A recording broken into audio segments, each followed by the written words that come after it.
What's gonna show you love when you slide? What's good, your man? So back in 2018 when Travis Scott dropped ASTROWORLD, the album, right?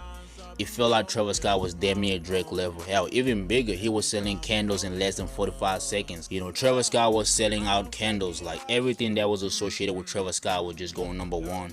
Every song he dropped. So he dropped few singles which all went #1, right? And then he dropped a Jack Boys EP with Causes Jack Artist, which also went #1. So Travis Scott was really winning, right? Until this one big tragedy that came along.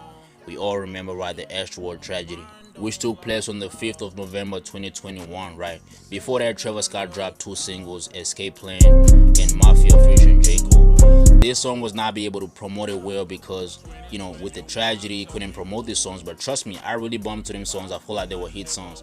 But after this tragedy, we haven't really seen Travis Scott in that spot, right? Travis Scott has been featured on a lot of songs. He was on Drake album. He was on Metro Boomin. He got a song with Future and Southside, right? But none of these songs are really sticking out, right? He's about to drop Utopia, right? And it don't feel like it's one of those rodeo days, or when he was about to drop ASTROWORLD, you know, there isn't that lead single before the album that really sticks out in people's head, and they got people anticipating for the new album. You know, we had that before rodeo, we had that before ASTROWORLD. It hasn't been looking good for Travis Scott like before. We saw Don Toliver, one of his artists, fluffing the numbers, right? One of his newer artists, Fago, flopping really bad. So I feel like Travis Scott gotta bring that rodeo momentum back for this new album, right? Do y'all think Lil Flame can ever get back to where he was?